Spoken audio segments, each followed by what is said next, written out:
La cesárea.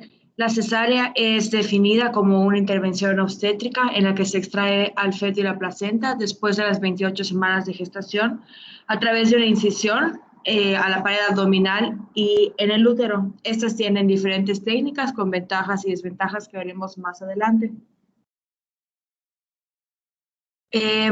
Dependiendo de la bibliografía, existen indicaciones absolutas y no absolutas para una cesárea. Aquí podemos ver en el cuadro a la derecha algunas de las indicaciones maternas generales, como son el parto previo por cesárea, que tiene igual como ciertas especificaciones y requisitos para ser una indicación o no absoluta, la presentación anormal, la petición de la madre, una previa histerectomía, entre otros. Y hay otras indicaciones que ya dependen como tal de la relación materno-fetal, como la DCP o que el parto vaginal no haya procedido correctamente o una placenta previa o abrupta. Y del feto como tal, propiamente, como que exista sufrimiento fetal, que la presentación, o sea, hay una distocia de presentación, macrosomía, entre otras. A mí me pareció importante, bueno, el González Merlo agrupa las indicaciones para cesárea en 4 categorías. La primera categoría es por distocias en un 30%, por cesárea previa o anterior en un 25 o 30% de las ocasiones, sospecha de la pérdida del bienestar fetal del 10 al 15% y una presentación pélvica o de nalgas en un 10 o 15% igualmente. Recalqué, me puse más que las generales, me gustó recalcar, porque existe de Williams, las que son absolutas, que pues son absolutas, ¿no? Entonces son importantes tenerlas como que siempre en cuenta.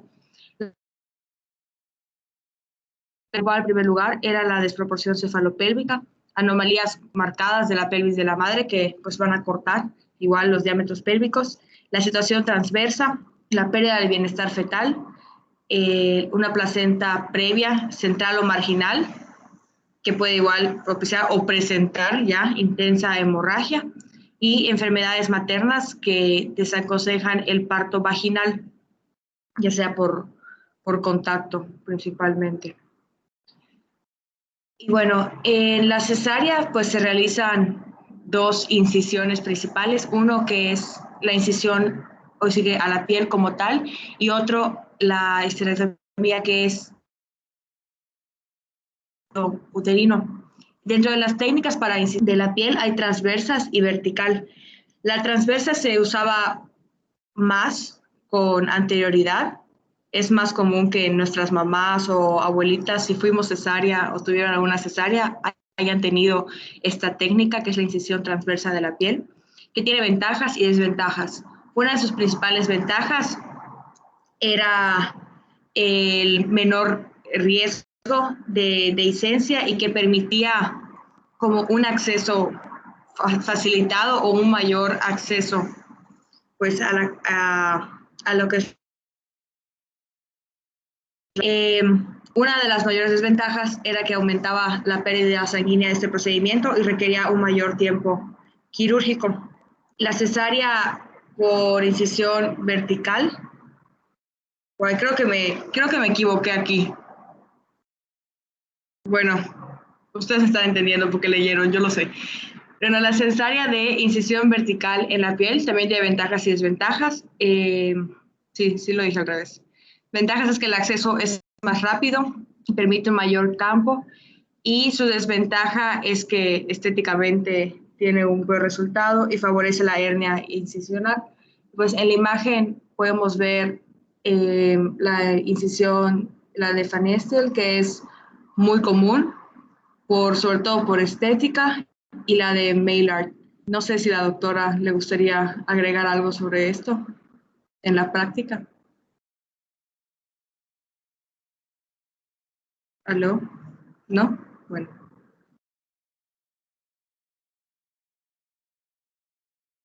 Bueno, ya que se realiza la incisión en piel, pues se da la histerectomía, que ya la incisión como tal en el útero.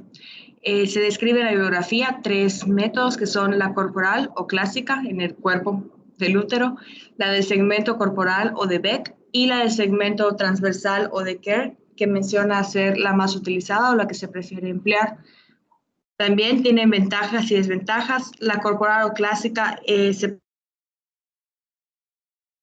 cuando se trata de una cesárea post-mortem o se conoce que existen adherencias, tumores o una placenta previa con localización anterior, una situación transversa igual del feto, o cuando se conoce algún proceso cancerógeno en esa zona. Y el segmento corporal o de Beck se prefiere en embarazos pretérmino, las placentas previas con cara anterior y cuando ha identificado un anillo de retracción previo.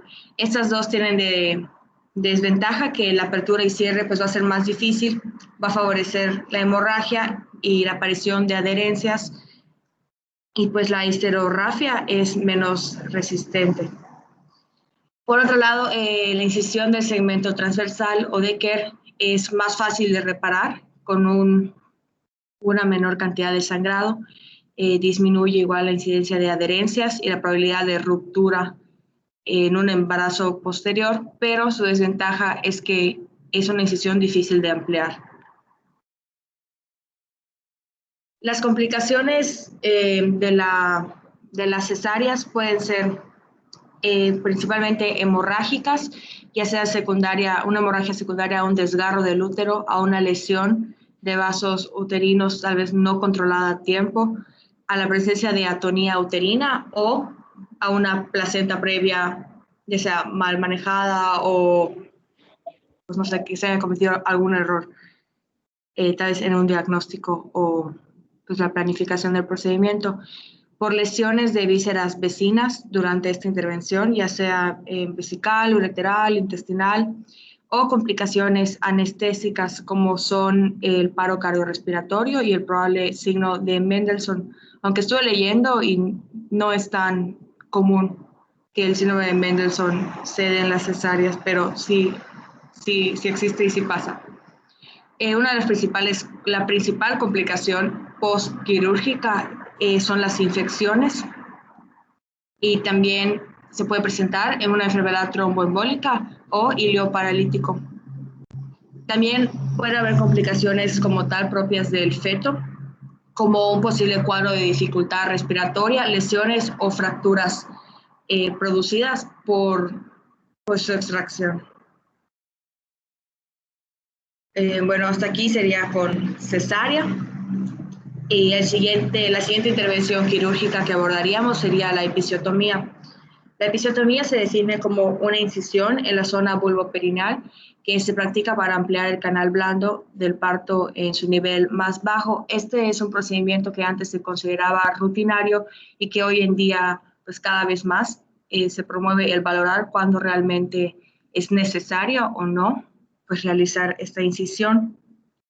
Está indicada en partos con alto riesgo de laceración perineal o un parto que haya sido instrumentado, cuando existe distosia de partes blandas, es decir, que la longitud perineal es evidentemente corta, o cuando se necesita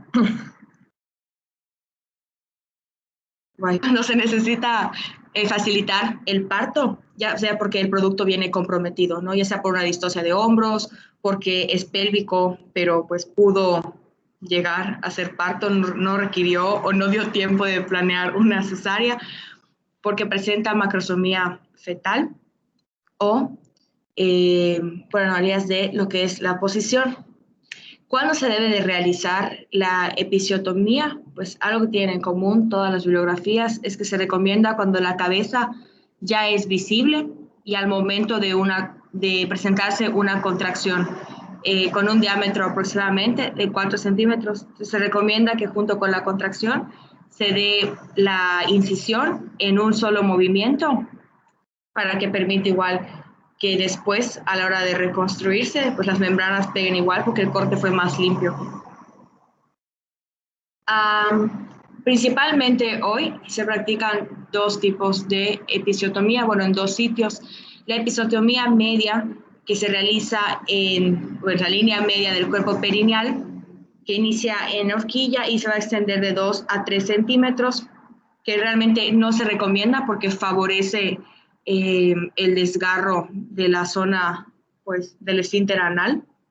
Y la medio lateral, que es la más empleada, que comienza en la línea media de la horquilla y se dirige hacia la derecha o izquierda, principalmente, bueno, la literatura dice que se hace más a la derecha, en un ángulo de 45 a 60 grados. ¿Alguien se acuerda de...? Perdón. No, está bien, perdón. Ahí vas a preguntar algo aparte, a comentar algo. O sea, iba a preguntar si alguien se acuerda de cómo se llamaba la maniobra que se hace para que al momento del parto se eviten los desgarres. Bueno, voy a apagar el micro para escuchar si alguien lo comenta, ¿sale? Y ahorita comento yo.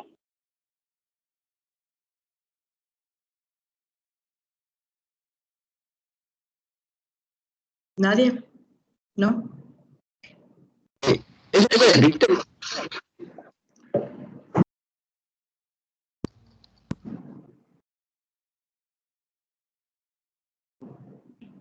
Ahí no escucho, pero... No sé de hecho, no sé si soy yo o también no escucho nada.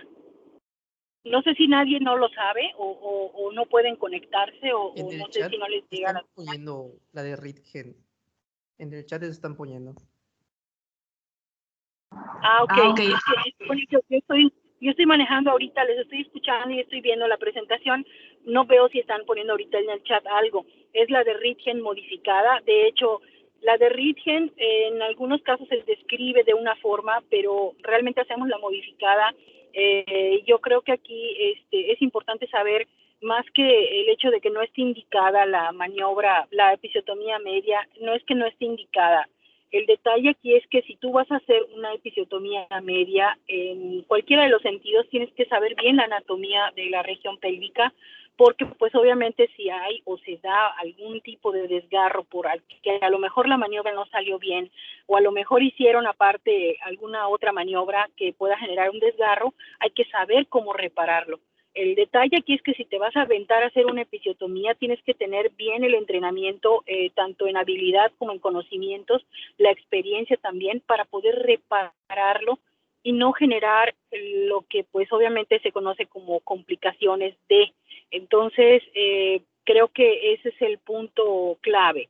Si tú vas a hacer una episiotomía, tienes que conocer y dominar bien la anatomía de la región y saber resolver las complicaciones, porque, bueno, una cosa es que yo sepa qué músculos hay, quiénes la inervan o quiénes irrigan esa región, pero si yo no sé reparar la disposición de esas fibras musculares, entonces de nada me va a servir dar ahí 2 o 3 puntos, que puedo conocer los puntos que se dan, el material inclusive, que es el crómico de preferencia. Obviamente puedo generar que queden pues cicatrices indeseables que puedan generarle dolor a la paciente, inclusive molestias graves, como por ejemplo fístulas. Pueden haber una serie de consecuencias que yo creo que eso se resolvería si a lo mejor le hacemos otra técnica que sí dominemos, ¿no? O sea, a eso voy, que no es que no estén indicadas, sino que están indicadas, pero que se deben de resolver por la persona adecuada, o sea, que tenga el conocimiento, que tenga el entrenamiento y la experiencia para poderlo resolver. Adelante. Gracias, doctora. Y bueno. Siguiente. Y bueno, como ya mencionaba la doctora, dentro de las principales complicaciones de una episiotomía o una mala maniobra a la hora del parto son los desgarros, y los desgarros pueden clasificar en 4 grados según el nivel de tejido al que afecta y hasta dónde se extiende como tal. En el primer grado, la lesión va de la comisura posterior de la vulva y la mucosa vaginal y expone únicamente a los músculos subyacentes. Entonces se extiende hasta afectar la piel y la mucosa. Cuando ya afecta a la musculatura, pega un desgarro. Y cuando ya afecta a la mucosa rectal, se considera de grado 3. La diferencia entre el grado 3 y el grado 4 es que la lesión de grado 4 ya afecta como tal igual la región del esfínter anal y del esfínter rectal, ¿no? Y estas, como mencionamos con anterioridad, es más frecuente que ocurran pues en la media, porque literalmente pues la incisión va sobre ese eje. Bueno, otra intervención quirúrgica frecuente es el cerclaje. El cerclaje se define como un procedimiento quirúrgico que consiste en aplicar una sutura en el cuello del útero en bolsa de tabaco para mantener cerrado el orificio cervical interno. En bolsa de tabaco, si no me equivoco, pues se refieren a la técnica empleada, y este es el método de elección para la insuficiencia cervical, que es cuando, o sea, recordamos que el cuello uterino se dilata de manera indolora y permite pues la fuga de tejidos membranosos. Es que antiguamente Y se considera un buen método. Perdón. No, está bien, creo que se oye mucho, tal vez por la conexión. No sé si me escuchan bien. Sí, doctora. Bueno, ok. En bolsa de tabaco se refiere a que se hace una jareta. No sé si saben qué es una jareta. Se dan los puntos como que siguiendo un borde y al final se tracciona para que se cierre ese orificio por donde se va haciendo el punto, se va colocando el hilo. Entonces a eso se refiere cuando dicen que la técnica es en bolsa de tabaco.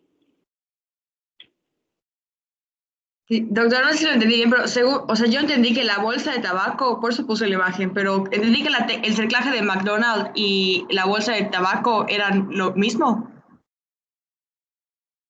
Sí, por eso se pasa el hilo, Okay. se pasa a los lados, se pasa abajo y luego que ya sube las dos agujas, o sea, de hecho el hilo que se utiliza se llama mercilene. Este tipo de sutura es una sutura que tiene dos agujas, una en cada extremo, o sea, los dos extremos del hilo tienen las agujas. Entonces, pasas una aguja en la parte de arriba, luego vas a los lados y finalmente arriba las dos agujas terminan arriba y se hace el amarre para que se contraiga el orificio y se cierre. A eso se le llama bolsa de tabaco. O sea, es lo mismo. Ok, gracias. Adelante. Mencionaba que es preferible emplearlo a partir de la semana. ¿Sí? ¿Va a decir algo, doctora? Perdón. ¿No? No, hija, no, Bueno. cerremos. Ok, a partir de la semana 18, y que cuando la vía transvaginal no era eficaz o eficiente, se podía hacer igual vía abdominal, o cuando ya se conocía que el cuello estaba acortado. Y bueno, el cerclaje lo clasificaba la literatura en 4 puntos, o en 4 de alguna forma clasificaciones. El primero era el cerclaje cervical, como definimos con anterioridad, que era cuando se hacía pues la técnica esa de McDonald's o del útero en bolsa de tabaco. El cerclaje cervical de emergencia era para casos de dilatación cervical prematura, cuando ya había exposición de membranas fetales en la vagina. Este hallazgo puede ser por exploración física, por especuloscopía o por ultrasonido. Se debe aplicar entre las 14 y 24 semanas de gestación y tiene otros nombres como cerclaje de rescate, cerclaje indicado por exploración física o de membranas en reloj de arena. El cerclaje cervical indicado por historia clínica es una medida profiláctica por factores de riesgo en antecedentes ginecobstétricos. Ya sabemos que pueden incrementar el riesgo de esta pérdida espontánea en el segundo trimestre o terminar en un parto pretérmino, ya sea, por ejemplo, por un antecedente o por pues características como tal del embarazo. Y por último, el cerclaje cervical indicado por ultrasonido. Esta es una medida terapéutica cuando se descubre que la longitud cervical está acortada mediante ultrasonido. Mencionaban que pues de alguna forma es favorecedor que antes de que se puedan dar las complicaciones por ultrasonido, pues la o el ginecobstetra se dé cuenta de que el cuello viene acortado y que es preferible pues dar un cerclaje de una vez.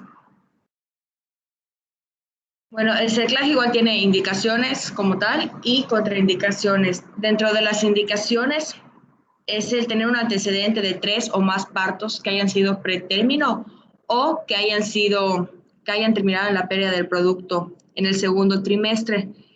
Es recomendable ofrecerlo antes de las 24 semanas de gestación, antes de que, o sea, cuando la longitud cervical aún es menor o es igual a 25 milímetros.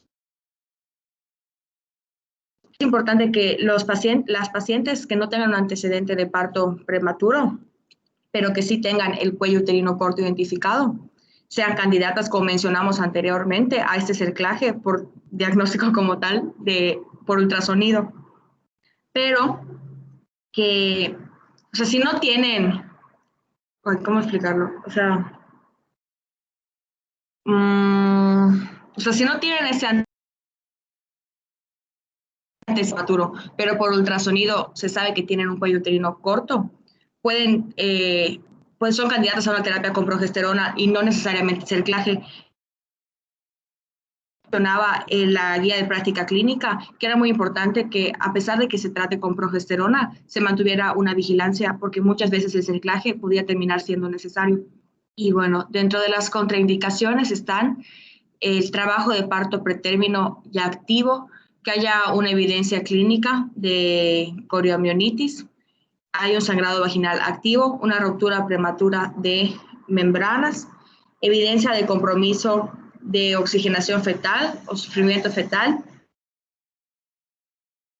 efectos fetales letales.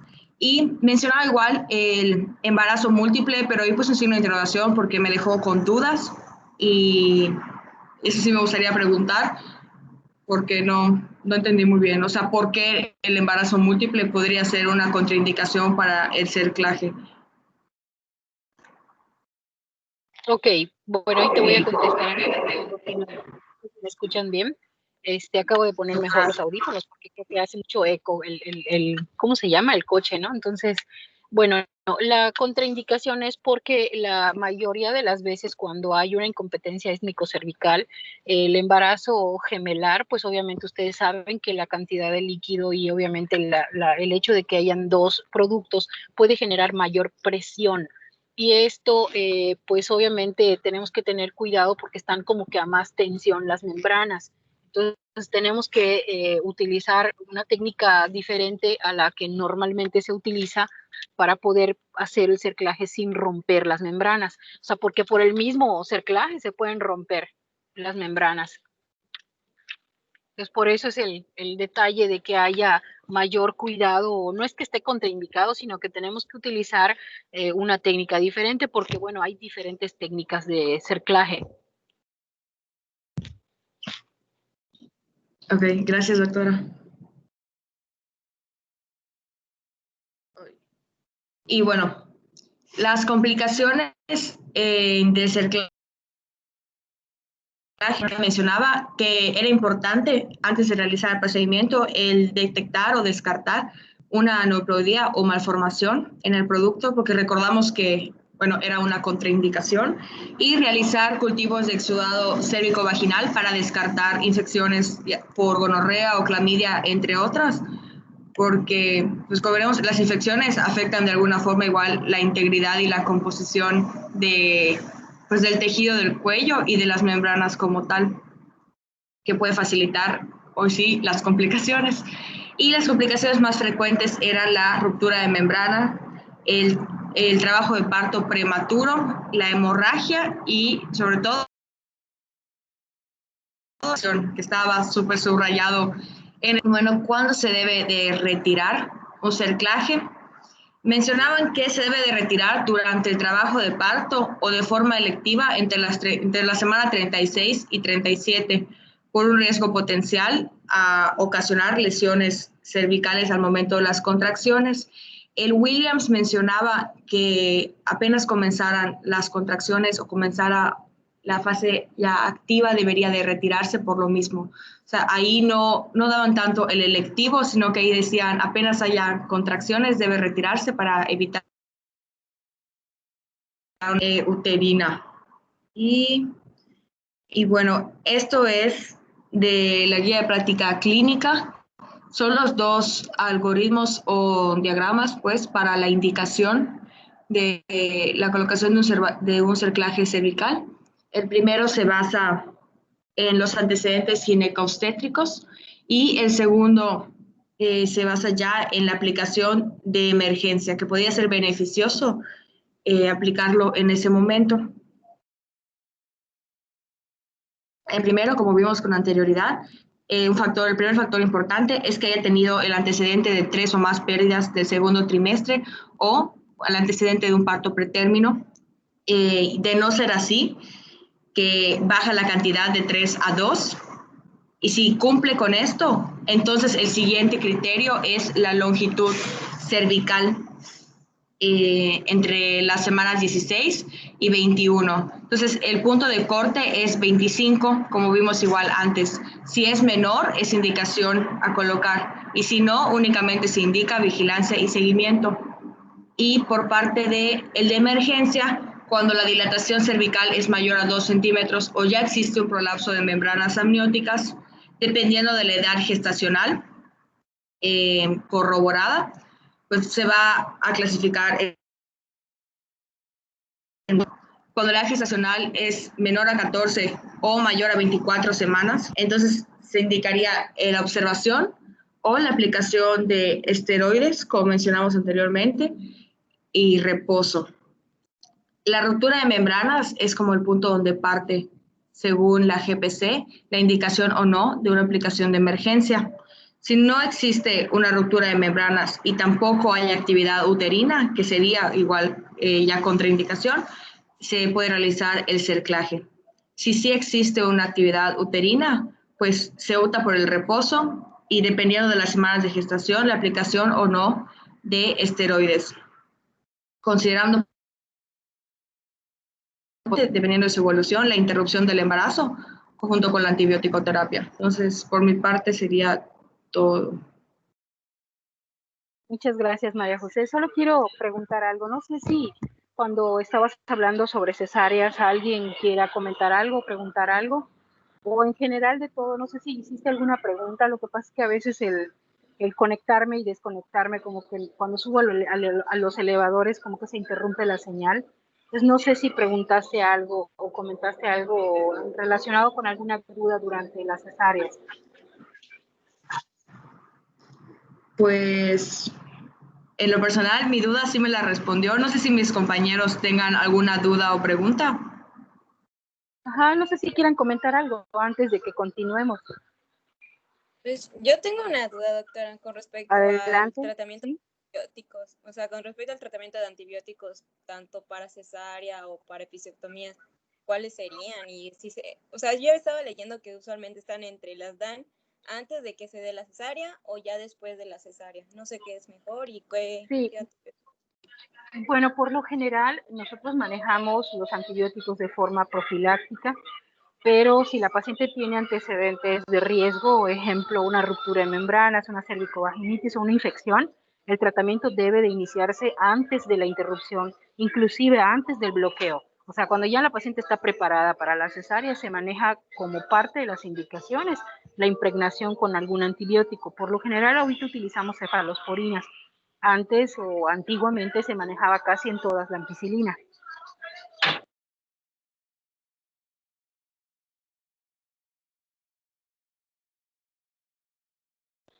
De hecho, en ambos, tanto en las cesáreas como en los cerclajes, se debe de realizar el manejo con antibióticos.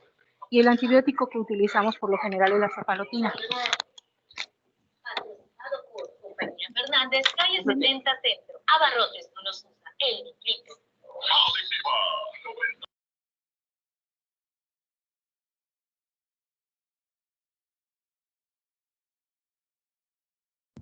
Doctora, y una pregunta, ¿en la cesárea se hace la separación del peritoneo? Yo sí la hago. ¿Sí? Se hace la disección por planos, por lo general, cuando hacemos el procedimiento, cuando lo hacemos todo por abulsión, que normalmente lo hacemos cuando hacemos la técnica Misgav Ladash, que es prácticamente todo por abulsión, o sea, no se utiliza la tijera ni el bisturí, es cuando hacemos la técnica de micraflagage. Normalmente esa técnica la hacemos para disecar todo lo que es la serosa, el peritoneo visceral, vaya. Esto es con la finalidad de descender la vejiga para que no se lesione la vejiga. Gracias. Gracias, doctora. Doctora, Sí. buenas tardes. Tengo Buenas algunas tardes. preguntas, o más que nada son curiosidades. Cuando Ajá. hacen la cesárea, ¿cuál es la técnica que más utilizan? Ok, vamos a ir por partes, porque una cosa es la celiotomía, que es la disección de la pared abdominal hacia la cavidad abdominal, y otra es la incisión que hacemos dentro al producto, ¿no? Normalmente cuando hablamos de cirugías abdominales, las celiotomías, que, bueno, en algunas ocasiones se pueden llamar laparotomías, por lo general hacemos una incisión que obstétricamente nos permita manipular la cavidad y sacar al bebé sin lesionar vejiga y otros órganos. Entonces hacemos una incisión infraumbilical, pero también se puede hacer una disección que de hecho tiene más fines estéticos que nada, que es la Pfannenstiel. La incisión Pfannenstiel, porque así se escribe, pero se lee Pfannenstiel, esta se hace en forma horizontal, por debajo de forma un plieguecito que queda literal por encima de la vejiga. Podemos hacer una incisión pequeña, que es la que la gente conoce como la cesárea de bikini, ¿no? Realmente es porque obviamente cuando cicatriza el tejido, pues se pierde la cicatrización y se puede ocultar debajo de la ropa interior. Pero esta más bien tiene o nos brinda un acceso más fácil a la región pélvica y la utilizamos más en procedimientos ginecológicos. Sin embargo, también se puede durante las cesáreas, aunque represente un poquito de dificultad técnica para poder levantar la pared abdominal hacia arriba, para poder hacer los movimientos y las maniobras para sacar a los fetos. Pero la más común, la que más utilizamos es la infraumbilical media. Ok, gracias. Y una última pregunta. En las arterias que irrigan al útero y en la vagina, ¿cuál es la que más complicación tienen de sangrado cuando hacen algún procedimiento? No sé si tenga que ver con obstetricia o es más ginecología.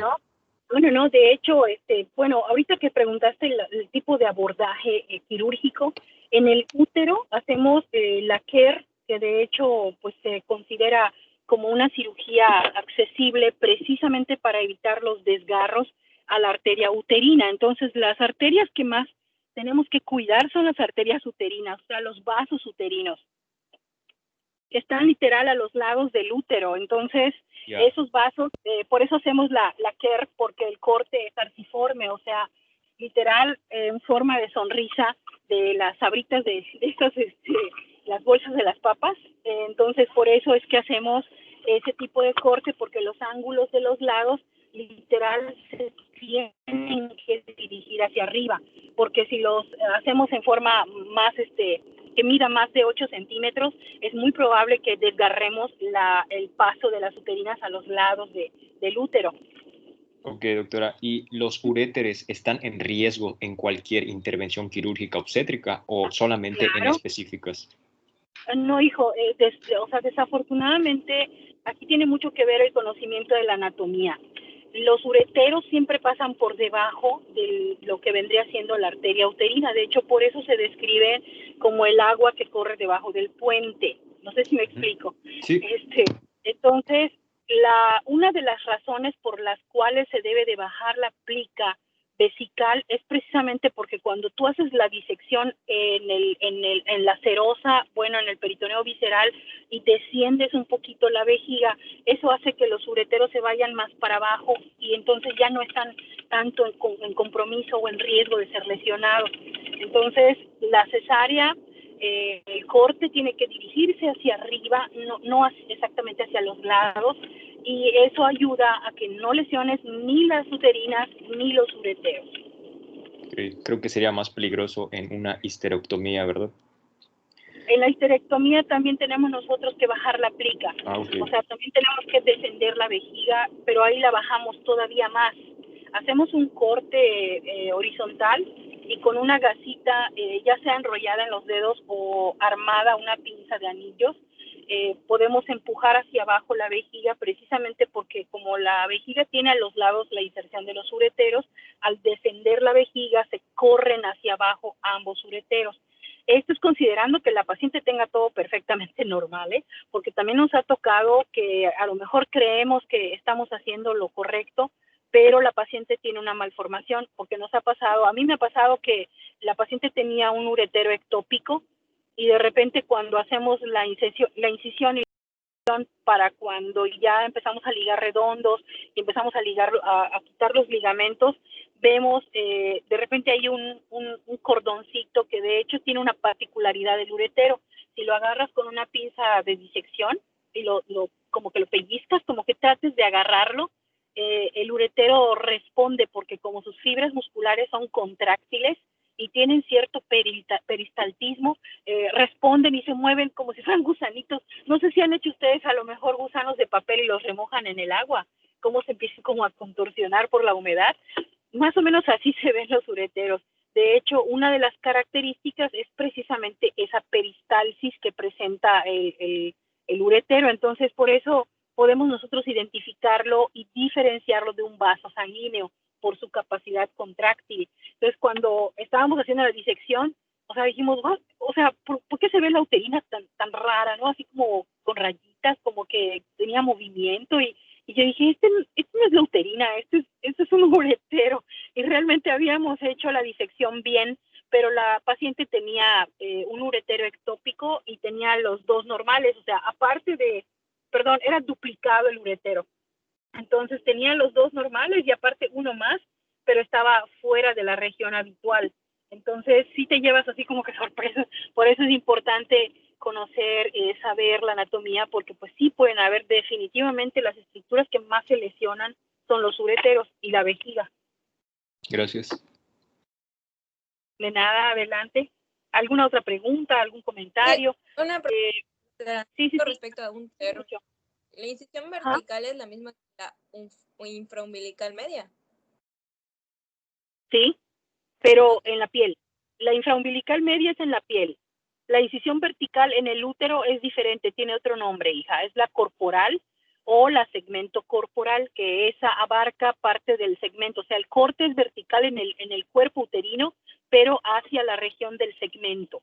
O sea, yo, por ejemplo, tengo una paciente con un producto que está en situación transversa y a lo mejor con la cesárea Kerr no puedo sacarlo porque pues realmente no es fácil, a pesar de que haces una incisión Kerr con todas las indicaciones anatómicas que conocemos, se nos hace difícil sacarlo. Entonces, para no manipularlo tanto y no lesionarlo, porque lo podemos lastimar, pues hacemos un corte vertical, queda como un ancla. O sea, abajo está el segmento que es el corte horizontal y tenemos que extenderlo hacia arriba, por eso hacemos un corte vertical. Y ese tipo de corte se llama segmento corporal. Entonces, el corte en el útero es uno y el corte en la piel es otro. El corte en la piel puede ser tipo Pfannenstiel, que es horizontal, el corte, el abordaje, o la infraumbilical media. Y en el cuerpo uterino tiene otras denominaciones. Gracias. De nada. No sé si quedó claro, o sea, díganme cuando realmente no les quede claro, porque a lo mejor pues utilizo también un lenguaje rebuscado, ¿no? Pero bueno, vamos a continuar para no atrasarnos.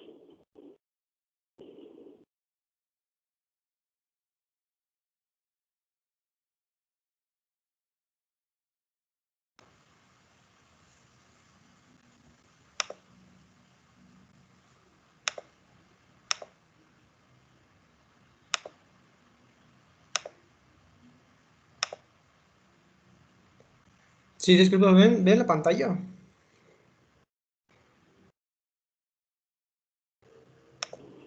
Creo que no se está cambiando, hijo. Bueno, yo veo una que dice intervenciones quirúrgicas en obstetricia con el logo de la UADI, pero no sé si ya cambiaste la presentación. Ok, permítame. Gracias. Ok, bueno.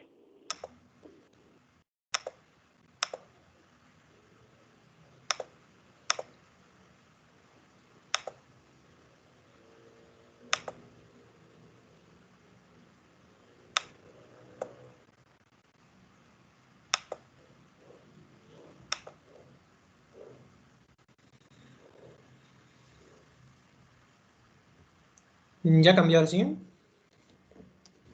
Sí, Dice legrado intrauterino. Ok. Sí, sí, sí, ya se ve. Ok.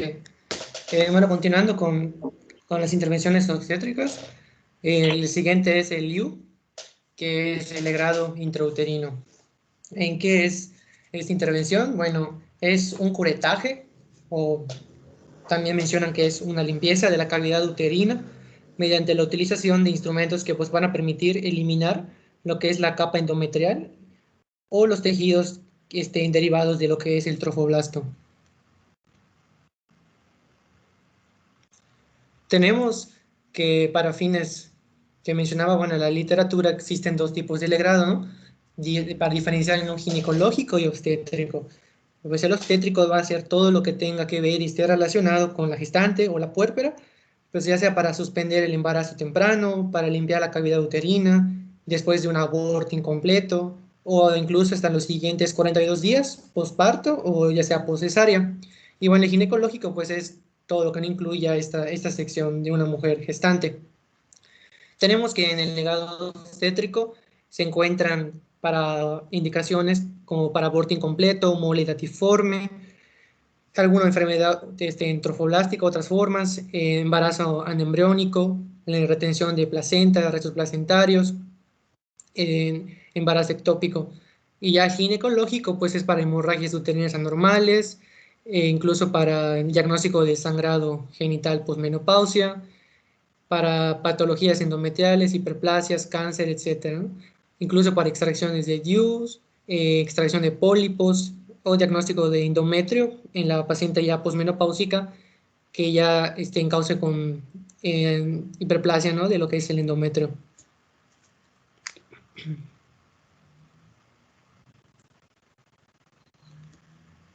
Tenemos que las principales indicaciones para el IU es el tratamiento del aborto, y es en cualquiera de sus variedades, siempre y cuando se tenga una altura uterina mayor o igual a 12 centímetros y una dilatación cervical sea mayor o igual a 1 centímetro. También cuando sea un aborto séptico, hasta 6 u 8 horas después de iniciado ya un tratamiento antibiótico. Y en la enfermedad trofoblástica, como ya he mencionado, en la enfermedad trofoblástica gestacional. Es muy importante igual recalcar y mencionar que como casi las intervenciones, como les había mencionado igual mi compañera María José, pues tienen que recurrir a una profilaxis, ¿no? Menciona la GPC, que la profilaxis antibiótica, pues a pesar de que esté como que en discusión, sí es recomendada, se apoya el uso al momento de realizar ya sea este o el que voy a hablar después, que es el AMEU. La profilaxis eh, va a depender claramente pues de la evacuación clínica en particular, del tipo de aborto que vaya a ser, pero tiene que estar ahí una profilaxis antibiótica. En caso de una sospecha de una infección, se debe realizar después de 12 horas de iniciada lo que es la impregnación antibiótica. Tenemos que primero la profilaxis para poder luego recurrir a la intervención quirúrgica. Como régimen antibiótico menciona la guía en doxiciclina, ya con la cantidad ahí mencionada, son 100 miligramos vía oral, y va a ser 1 hora previa al procedimiento y 200 miligramos vía oral después ya de realizado el procedimiento. Igual es muy recomendado, igual mencionaba incluso en el artículo, ¿no? Que es básicamente como que una piedra angular conforme se vaya a realizar esta intervención.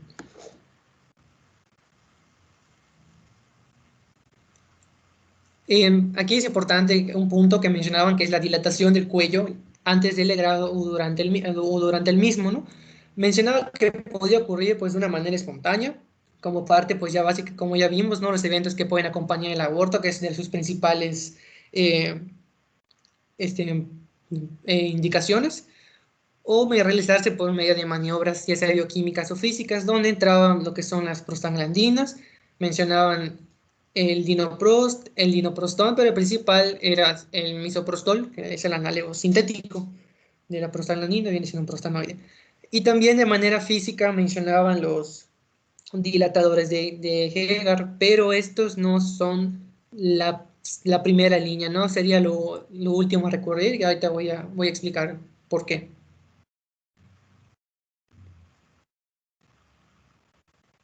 Aquí, pues para conocer un poco, les puse el material. Sé que tal vez no es como que la situación del momento, pero nunca está de más medio ubicar la instrumentación. Está en lo que es la Alegra de Sims, que es básicamente lo que se va a utilizar para el curetaje. Es con lo que se va, digamos, ¿no?, a raspar, a quitar el contenido. Están los dilatadores de Hegar. Están las pinzas, que ahorita igual les voy a mencionar de una manera breve, ¿no?, los pasos y más para poder realizarlo y que se pueda entender lo más entendible posible. Están las pinzas de Forster. La solución antiséptica que no puede faltar. Esos son los principales materiales, ¿no? Y bueno, es importante recalcar un punto que igual es pues de suma importancia, aunque tal vez no lo mencionan mucho, pues no realizar claramente, ¿no?, dos intervenciones quirúrgicas pues prácticamente combinadas, ¿no?, como dice acá, no realizar después de una AMEU. El AMEU, pues les voy a explicar después, es básicamente una aspiración, pero claramente no se debe hacer porque si ya tienes un curetaje reciente, ¿no?, pues no vas a estar aspirando esa cavidad que recientemente está pues cicatrizando, incluso, disculpe doctora, ¿quiere decir algo? No, hijo, no, estoy escuchando. Sí. Ok. Y bueno, no es recomendable, ¿no? Pues por lo mismo podríamos ocasionar incluso hemorragias, ¿no?, incluso una perforación. Y lo principal, pues que siempre va a estar presente aquí el riesgo, pues son las infecciones. Aquí los procedimientos de legrado con lo que es la cureta, que es con lo que investigué y pues es con lo que mayormente pues se va a realizar, son los ligeros pasos, ¿no? Dice que es un tacto bimanual, es lo primero que tenemos que hacer para poder evaluar lo que es el tamaño uterino, cómo está la posición en la pelvis, ¿no?, si está en anteroversoflexión, si está neutro o está en retroversoflexión. Eso es importante para poder saber si vamos a poder ingresar primeramente pues la cureta, ¿no?, e incluso el espéculo o las pinzas, ¿no?, porque si no está en las condiciones adecuadas, pues no tendría caso, solo estaríamos lesionando el tejido uterino. Como siguiente paso es pues, colocar el espéculo, como ahí en la imagen se encuentra, se va a identificar el cuello, tenemos que hacer la limpieza de lo que es toda la cavidad vaginal con yodopovidona, utilizando la pinza de Boseman que ya les había mostrado. Se tiene que pinzar el cuello con la pinza de Posey, como aparece en la imagen, y pinzar esta parte, me mencionaban que es más recomendable pinzar el labio posterior para poder tener una mejor visión, para poder tener una mejor tracción de lo que es toda la cavidad uterina y mejor vista para poder introducir lo que es la cureta, como está en la imagen. Y lo que les había mencionado sobre dilatar el cuello. Mencionaron que en las mayorías de las ocasiones, pues ya por la situación del aborto espontáneo, las situaciones de las molas, embarazos ectópicos, bueno, pues mayormente ya hay cierto grado de dilatación, ¿no? Pero a veces puede ser que no sea así y entonces tenemos que recurrir a lo que son las prostaglandinas o los prostanoides, pero mencionaban esta opción de dilatar el cuello con lo que les había mencionado del conducto de Hegar, pero no es nada recomendable porque esto lo podríamos ocasionar una perforación, porque pues estaríamos introduciendo un material que no está pues suficientemente adaptado, a lo que no está adaptado en lo que viene siendo el cuello uterino, y podríamos causar incompetencias cervicales para pues un embarazo próximo, y pues esto tendría que volver a caer en otra cirugía, ¿no?, como podría ser el cerclaje, como ya había mencionado mi compañero. Aquí o sea, vuelvo a lo mismo. No es que no esté, no es que no esté indicado, hijo. Lo que pasa es que para hacer el cerclaje, pues obviamente, la dilatación, pues tenemos que saber, ¿no? O sea, primero conocer el instrumental. Segundo, conocer la técnica, saber la técnica. Hay ciertas indicaciones, todo tiene indicaciones y contraindicaciones. Entonces, utilizar el equipo correcto, por decir, los dilatadores de Hegar, ¿los conocen? ¿Ustedes conocen los dilatadores de Hegar? No, son unos tubitos. Mande. No los conocemos. Bueno, yo no. Ah, bueno, ok. Bueno, son unos, son de acero inoxidable. Son unos especie de, ¿cómo decirlo?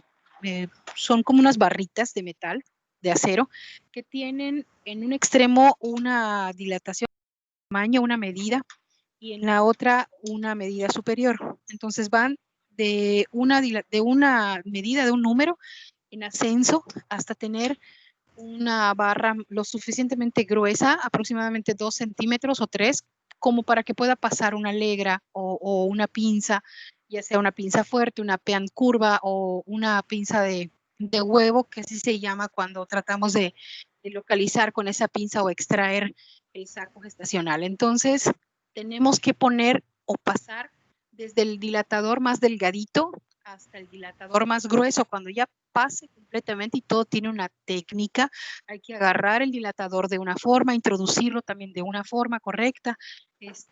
Por eso necesitamos a tener o conocer la técnica. No es que no esté indicado, sí lo podemos utilizar siempre y cuando sepamos o conozcamos la técnica y sepamos también los riesgos. Es cierto que cuando se hacen en forma repetida las dilataciones para poder hacer los legrados, pues obviamente estamos forzando a un esfínter para que se dilate, y obviamente es mucho más fácil que esta paciente en un futuro pues pueda tener una incompetencia ístmico-cervical. Gracias, doctor. Y bueno, aquí ya nada más la imagen para representar, ¿no?, lo mayor posible lo que son el procedimiento. Observamos lo que viene siendo pues el útero, el espéculo, cómo se va introduciendo el dilatador y ya la cureta para sacar pues el tejido que sea necesario remover.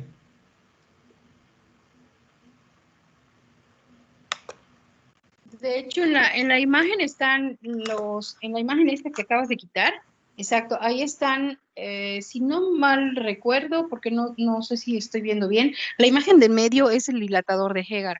Sí, si ustedes buscan en Google, hay una foto en Google donde están todas las medidas de los dilatadores de Hegar. Entonces, por lo general, es un procedimiento de paciencia y obviamente se hace una vez, pero si es una paciente que tiene abortos de repetición inducidos, pues ahí esa paciente lo más probable es que sí tenga riesgo de tener una incompetencia en un futuro, ¿no? Muy bien, continuamos. Sí, doctora.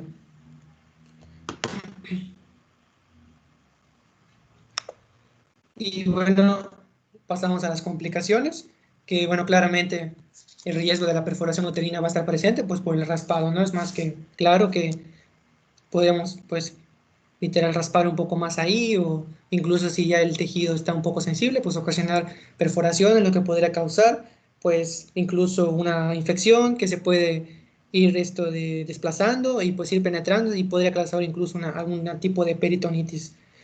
Tenemos buenas lesiones cervicales, los desgarros, el que ya habíamos mencionado, las hemorragias uterinas por lo mismo, del raspado, lo que es, bueno, el tramo intraabdominal, lo que viene siendo lo que son infecciones, ¿no?, endometritis, porque pues a veces puede quedar algún remanente de tejido o utilizar incluso alimentos pues tal vez no estériles o una técnica poco apropiada o algo tal vez brusca, por así decirlo, y podríamos ocasionar estas raspaduras, estas lesiones. También mencionaban lo que era un síndrome de Asherman, que recordemos que, bueno, es básicamente un tejido cicatricial que va a quedar, ¿no? De hecho, es en la imagen de aquí arriba, que eso ocasiona, pues por la obliteración de la cavidad uterina, pues debido a que tiene sinequias, tiene adherencias, esto es por los tejidos cicatrizales que pueden quedar tras del raspado. Y esto podría ocasionar incluso algún tipo de amenorrea por pues, la lesión de la capa del endometrio, como puede ser algún trastorno de lo que viene siendo la infertilidad. Y bueno, el tejido retenido, como ya había mencionado, y la incompetencia cervical, que siempre va a estar presente por el debido riesgo, ¿no?, de estar removiendo cantidades de tejido. Ahora tenemos lo que es el AMEU, que el AMEU pues, es una aspiración manual endouterina. Es un mecanismo es un mecanismo que permite retirar igualmente tejidos, pero evita raspar las paredes uterinas, que es la principal diferencia con el IU, mediante la acción de trasladar, bueno, una presión negativa que es generada por una fuente manual o eléctrica dentro del útero a través de cánulas.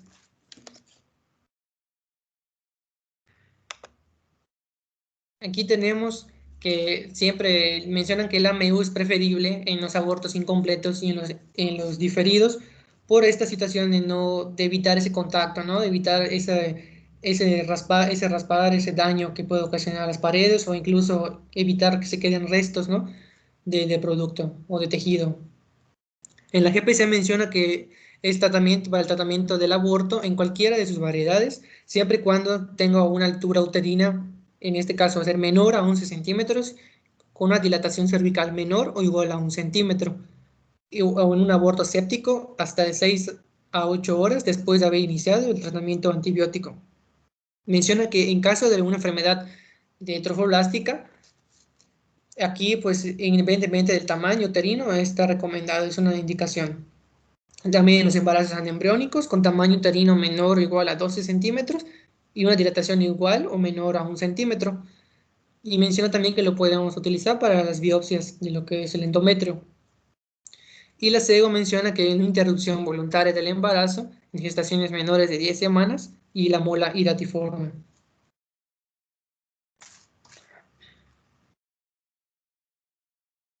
Y aquí les traigo unas imágenes del juego de las cánulas. No sé, doctora, si sean estas las que se utilizan, pero son las que investigué y las que estaban como que más actualizadas. Sí, sí son. Sí, el juego esas. de cánulas de Easy Grip mencionaban y la jeringa de Este aspiración. tipo de cánulas se esterilizan remojándolas en soluciones especiales y de hecho lo que se mantiene en resguardo son los receptáculos donde tenemos remojados las cánulas y nosotros escogemos de acuerdo a la dilatación del cérvix. Ok, doctor, gracias. Y bueno, aquí les pongo un poco más ilustrativo la introducción de lo que es la cánula. Observamos una extracción del contenido, pero aquí la gran diferencia pues es esa, ¿no? No tenemos que estar raspando y evitamos pues muchas complicaciones comparadas con un lío, ¿no? Por esta acción. Y ya se conecta la cánula a la jeringa para poder aplicar la presión negativa y pues poder aspirar y solo pues, extraer todo el producto o el tejido que sea necesario con un menor riesgo pues principalmente de pues una infección o de una rotura uterina. Estas pues tiene ventajas comparadas pues sí con lo que es el lío, ¿no? Principalmente es un procedimiento de mención un poco más ávido, más rápido, igual depende pues de la capacidad del que esté operando y del que esté haciendo la intervención. Es menos agresivo, tiene menor producción de lo que les había mencionado, es muy importante que no haya tanta sinequia, no haya adherencias, no va a haber perforación uterina, evitamos ese tipo de complicaciones, ¿no? Evitamos con esto, por ende, algún tipo de infección, algún tipo de perforaciones. Y se puede realizar con una anestesia local y va a haber, por ende, una menor pérdida sanguínea. Nuevamente no estamos raspando ni estamos ahí realizando algo más de intervención. Unas contraindicaciones, pues bueno, falta de destreza pues, para el manejo del procedimiento. Esto aplica tanto para aquí como para el lío, ¿no? Es que hay un aborto incompleto o diferido, pero que ya el tamaño uterino pues ya no cumpla con los estatus ya mencionados, ¿no? El tamaño sea mayor a 12 centímetros o la dilatación cervical mayor a 1 centímetro. Lo mismo aplica como contraindicación para el IU. Si no cumple con ese régimen, pues ya va a ser claramente una contraindicación. Y bueno, un aborto séptico que, claro, no tenga un tratamiento antibiótico previo, porque ya vimos que estas intervenciones quirúrgicas pues sí es importante que tengan una profilaxis antibiótica. De hecho, les vuelvo a poner el cuadro para recalcar nada más, ¿no? Que se necesita la profilaxis antibiótica. Mencionan igual la misma doxiciclina con las mismas dosis, antes, después, pues para seguridad del paciente, de toda la intervención y de toda la intervención quirúrgica y con esto evitar pues las complicaciones a futuro.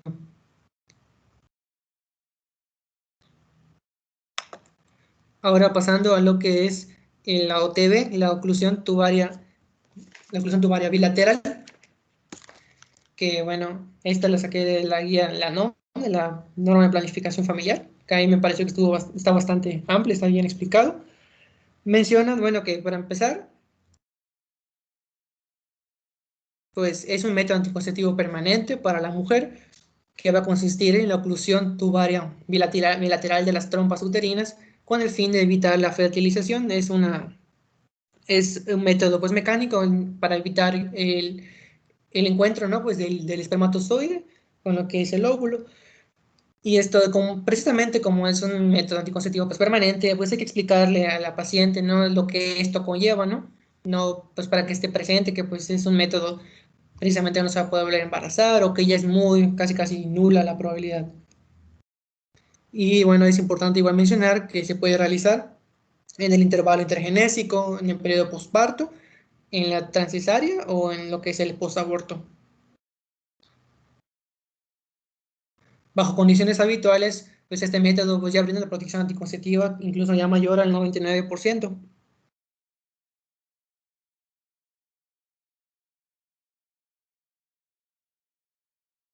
Aquí igual bueno, antes mencionaba que en cuanto a la anestesia, pues debe indicarse según el caso, ya sea una anestesia local, más sedación, un bloqueo epidural o una anestesia general. Ok, y las recomendaciones son que sea una anestesia local, más una sedación en el posparto, en el posaborto y pues en el intervalo intergenésico. Las indicaciones, este procedimiento pues está indicado para mujeres en edad fértil, con vida sexual activa, para nuligestas, nulíparas, multíparas, que deseen un método permanente de anticoncepción en las siguientes condiciones, ya tengan una pareja satisfecha, razones médicas o alguna afectación mental. Y la principal contraindicación, pues mencionaban claramente una enfermedad inflamatoria pélvica activa, que básicamente es una infección activa, que era todo lo que es una infección, pues estaría contraindicado realizar una intervención de este tipo. Es importante igual mencionar las precauciones que tienen que haber, ¿no? Porque pues si está en el embarazo, hay una sospecha de embarazo, cuidar eso, cuidar si hay hemorragias sanguíneas no controladas, si hay anemia, si en el posparto pues ya hay problemas de salud que comprometan la supervivencia del neonato, pues hay que tomarlo en cuenta, falta de movilidades uterinas, si hay adherencias, pues para saber si se procede a realizar esta intervención quirúrgica o mejor se deja para otra situación o otra circunstancia.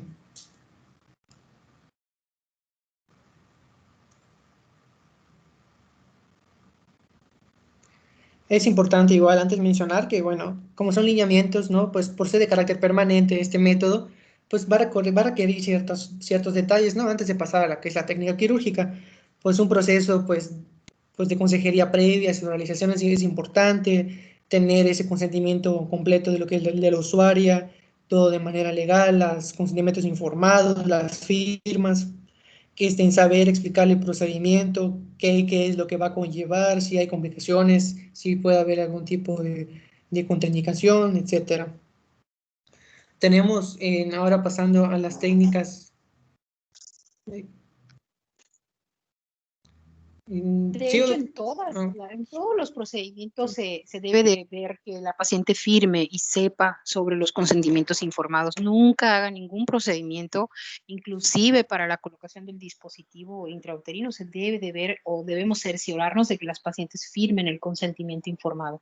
Lo importante aquí es que la paciente sepa qué se le va a hacer y sepa cuáles son los riesgos, cuáles son las complicaciones que pueden haber y obviamente la paciente tiene que tomar la decisión de aceptarlo o no y tiene que firmar el consentimiento informado.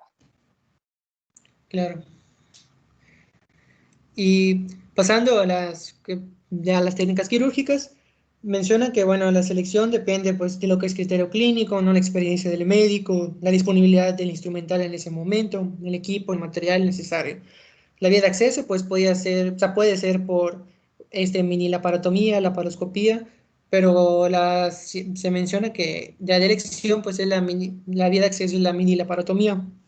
Y también mencionan que el procedimiento pues podría ser la técnica de Pomeroy, Parkland, y estas últimas dos que investigué, Uchida o Irving, mencionaba que no se, bueno, al menos Willis mencionaba que no estaba en uso, no se usaba tanto en comparación con la de Pomeroy, que es la Pomeroy modificada, que es la técnica de elección mini-laparotomía con técnica de Pomeroy modificada, es una salpingectomía, ¿no? Con ligadura del borde proximal, la salpingectomía es la extirpar lo que es la tuba. Aquí está la imagen de una salpingectomía. También mencionan los anillos de John, que bueno, son oclusiones tubáricas, como está aquí. Y puede usarse una electrofugación. Y bueno, está aquí la imagen, cómo queda cauterizado los extremos de las tubas. De hecho, ahorita en la actualidad ya tenemos el cauterio casi en todas las salas. Por esas razones que sí podemos utilizar la electrofulguración, pero la verdad es que no nos confiamos y hacemos el amarre con el hilo que utilicemos, que por lo general es crómico, y aparte, pues le cauterizamos los bordes. Esto es con la finalidad de que asegurarnos de que no sangre, pero las salpinges tienen una particularidad el tejido tiene la capacidad de regeneración de verdad increíble.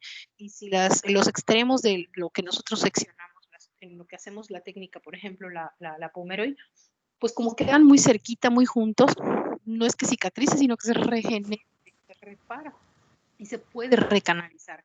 Por eso es que, a pesar de que tú hagas la técnica perfectamente impecable, puede haber el riesgo de recanalización tubárica, inclusive no muy bien, y puede ser asiento de embarazos ectópicos, puede ser que genere inclusive ciertas alteraciones en un futuro, o a lo mejor no, o sea, se recanalizan tan perfectamente bien que la paciente se puede volver a embarazar, entonces sí, podemos tener problemas, ¿no? Y doctora, tengo una pregunta, entonces, ¿hay alguna, digamos, medida o cantidad a extirpar para poder evitar esa nueva recanalización o anastomosis? No, hay una técnica que es la fimbrectomía, o también conocida como la técnica de Kroener. Se escribe así Kroener, no se lee Kroener, pero yo lo digo así como para que sepan cómo se escribe, porque no en todas están. Mira, literal, en algunos textos de ginecología vas a encontrar no menos de 10 técnicas. Hay 13, son 13 técnicas quirúrgicas y obviamente te mencionan las más conocidas. No es que no estén indicadas, hijo, o sea, en realidad todas tienen indicaciones y contraindicaciones, o sea, no es así, por ejemplo, yo veo una salpingi y digo, bueno, hoy se me antoja hacer la Ushida y vamos a hacer la Ushida. No, tenemos que evaluar la forma, el tamaño, los antecedentes, por qué le vamos a hacer OTB a la paciente, si solamente es una forma ya de método definitivo, porque ya no quiero tener hijos, pero no tengo ningún problema, no tengo enfermedad pélvica inflamatoria, mis trompas están perfectas, no hay ningún problema. Bueno, probablemente a esa paciente le pueda yo hacer una Pomeroy, ¿no? Pero si definitivamente quiero, porque a lo mejor la paciente ha tenido antecedentes de, no sé, de embarazos ectópicos, o a lo mejor tenga alguna alteración anatómica en las trompas como adherencias o malformaciones, pues mejor le hago una Kroener. O sea, nosotros tenemos que adecuar las técnicas que nosotros sabemos a cada paciente. Hay que individualizar cada caso. Ok, gracias, doctora. Y aquí, bueno, no me les mostré, les muestro la imagen, técnica quirúrgica de la modificada, más o menos como para que tengamos un poco de visualización, aunque sea por medio de imágenes, ¿no? Lo que es la tracción de la trompa, luego es el paso veno, la ligadura, cortar los segmentos, y ya luego ligar cada uno de los cabos proximales y distales con el hilo que mencionó la doctora, ¿no? Y también está el método de Parkland, igual para tomado de Williams, nomás para que lo puedan observar. Ya luego si quieren lo ven más claro, ¿no? Cuando les pase las diapositivas. Y aquí está lo que es la banda, los anillos de la banda de John, y ahí queda el asa en la trompa. Y tenemos la conducta a seguir, que es la observación de la usuaria y el seguimiento de la usuaria. Para la observación de la usuaria, pues si es necesario, se le puede indicar algún tipo de analgésico para el dolor, si ella lo está requiriendo. Menciona en cuanto a la NOM, menciona el inicio de actividad laboral a partir de los 2 días post cirugía, si claramente todo sale de manera correcta y adecuada. Y en cuanto al seguimiento del usuario, menciona las revisiones subsecuentes, que en este caso es después, o sea, al día siguiente, volver a revisarla, a la semana, y si todo va bien, ya tenemos que proseguir ya con las revisiones de rutina normales que tendría la paciente, y siempre estar presente con los datos de alarma, como es una infección urinaria, alguna infección uterina, si hay dolor, si hay fiebre, si hay algún tipo de hemorragia anormal, si le comienza con dolores pues, en el área abdominal, o incluso hay dolor, tumefacción, enrojecimiento en el área y en la zona de la herida. Ya si no hay complicaciones, pues como mencionamos, las siguientes revisiones pues son cada año, ya en las cuales siempre que sea posible, pues efectuar las tomas para Papá Nicolau y en general las revisiones de rutina que tendría la paciente.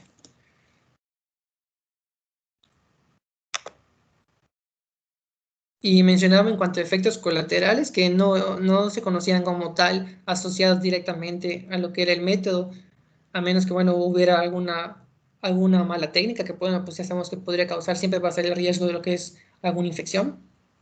Entonces decía que ocasionalmente pueden presentarse problemas asociados con el procedimiento, pues sea anestesia o con la quirúrgica, ¿no? Que ya sigue siendo una hemorragia, una infección, alguna rotura, alguna perforación uterina. Y sería todo, doctora.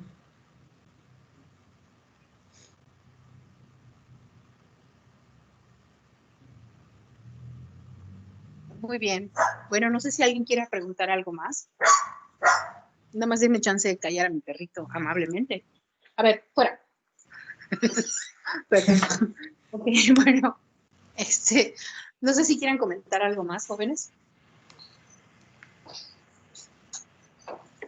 Sinceramente, yo creo que esto lo aprendemos o lo terminamos de aprender cuando entramos a un evento quirúrgico. Ojalá ustedes tengan la oportunidad de hacerlo.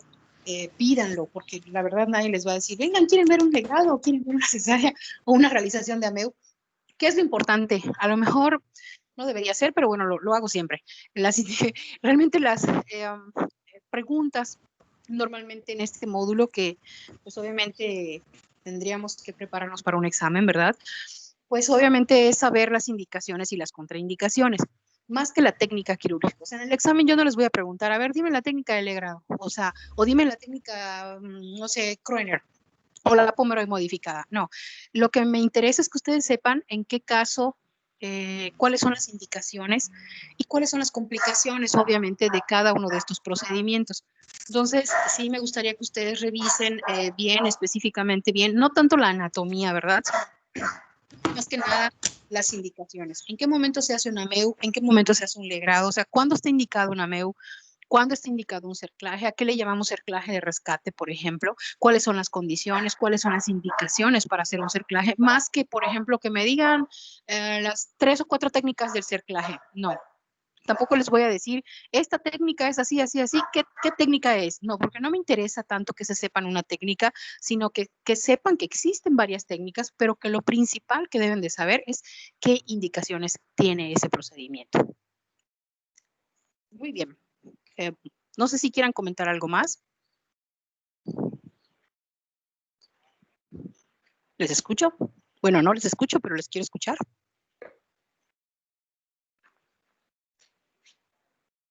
Muchas gracias, María José, por la presentación. Es un poquito difícil a veces cuando pues, son temas donde a lo mejor estoy dando por sentado que ustedes conocen la anatomía del piso pélvico. Tal vez cuando estemos, a lo mejor ustedes estén ya en su internado y les toque estar en obstetricia y quieran entrar a una cirugía, pídanlo. Les va a tocar, obviamente, si están en el Hospital Orán. En el Juárez, la verdad, no sé cómo estén las cosas, ni en la T1. Yo soy del Orán siempre. Entonces, si ustedes necesitaran o quieren en algún momento dado participar, de verdad, es cuestión de que ustedes siempre lo soliciten. Y pues trataremos de apoyarles para que puedan entrar a una cesárea o a un legrado. Y a lo mejor pues nos va a quedar muchísimo más claro cómo están las cosas o cómo se dan estas técnicas, ¿no? Muy bien, pues muchas gracias a los dos ponentes. Gracias a ustedes, Jorge, gracias por tu participación. No sé si tengan algún comentario extra o algo que quieran preguntar. Estoy pendiente. Por mi parte, nada, doctora. Gracias, doctora. Gracias. Muy bien, doctora, pues, muchas gracias. Gracias a ustedes por su paciencia. Sí me pasa que a veces